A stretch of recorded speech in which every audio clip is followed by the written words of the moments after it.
Hi there, this is Chinkee Tan, also known as Mr. Chink Positive. Thank you for viewing this video. And the topic we're going to discuss is the 5 best money advice I received in my life.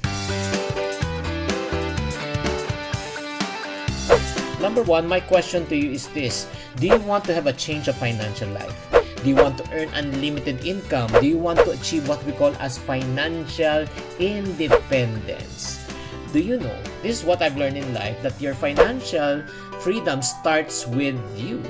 It doesn't start with the job that you have. It doesn't start with probably the business that you have. It starts with you.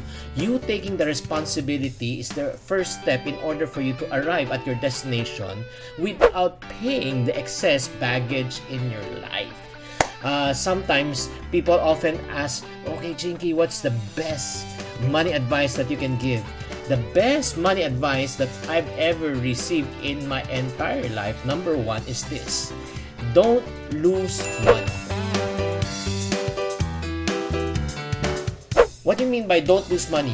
Warren Buffett, one of the most successful business persons, says, the important thing is for you not to lose your hard-earned money. Even if you make a lot of money, but if you lose it at the end, towards your retirement years, everything that you worked for is going to be gone. A lot of people have saved money, a lot of people have created money, but they made bad investment, they made bad choices, and at the end of the day, they lost everything. So that's the reason why I'm very, very conservative when it comes to investment. I would rather be sure rather than be sorry. So first thing is, don't ever lose your hard-earned money. Number 2, okay, second best money advice that I got in my life is what?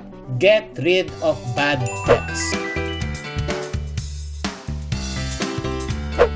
When you talk about debt, there are 2 types of debt. The first debt is what we call as good debt. You borrowed money with a what? A potential return, like business. You want to start a business, you borrow at 3%, you make 20%, and you can still pay off the 3% and make 17%.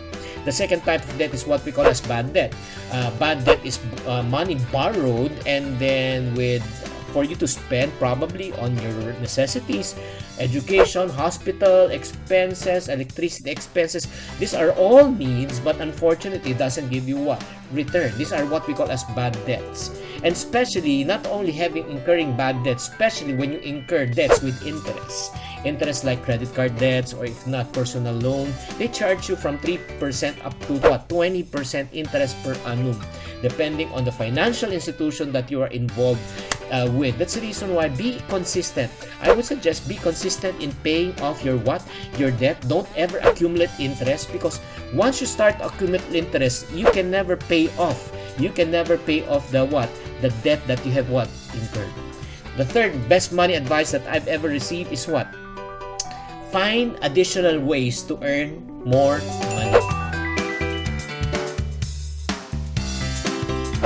Having one source of income right nowadays is never enough. At the same time, it's too risky. Why risky? What if your income slows down? What if you lose your job? What will happen next? The next week, the next month, you'll be already in what? In debt. Always find ways to increase the income that you have. Do not rely only on one source of income, but make sure before you find other sources of income, make sure that there's no conflict of interest with your present what? Income. Advice number 4 that I personally received is take control of your what? Your income. Never allow money to take control of you, but you should learn how to control your what? Money. And the strangest thing is what? The more money we make, the more we spend. At the end of the day, earning money may not be the issue, but managing the money and taking control is the issue. You have to be the one to plan for your expenses. You must learn how to set a budget, spending limit, determine how much you really need to earn in order for you to what? To survive. Do not focus on the wants, but focus first on the what? Need. Learn the ropes on being hands-on. Never allow it to entrust it with other people. Specifically, if you're a couple, you must learn how to agree. Learn how to agree who should be the best person to handle the finances. Take control of your finances. Set the goal, and once you set the goal, make sure you are disciplined to follow it and use it wisely. Why? Because if you don't use it wisely, sometimes you will splurge the income that you want receive. Always remember, from what I've learned in life, you have to learn how to plan your finances, or the money will do the planning for you. And last but not the least, the best money advice that I've ever received is what? Learn how to what? Share your blessing with what? Others. The purpose of money is not only for us to make our lives easier and more comfortable. The purpose of money also is to be able to share it with others. Sharing your money with others, sharing your blessing with others is one of the greatest achievement that you can do with your finances. Because I do believe the more that you share, the more that you will receive. And he who refreshes others will also be refreshed themselves.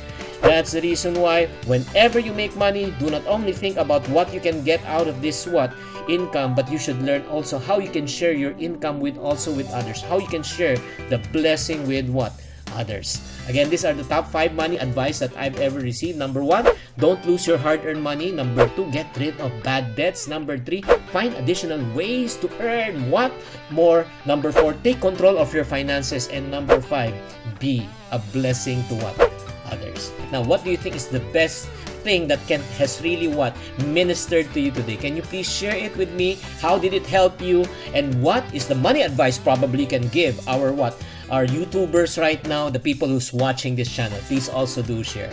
Again, this is Chinkee Tan saying, to every problem, there's always a solution. If you're not part of the solution, you're part of the problem. Always. Think positive. Bye! Thank you for watching. If you want to keep on growing and to stay inspired, subscribe and hit the bell button to get notified. Always think positive.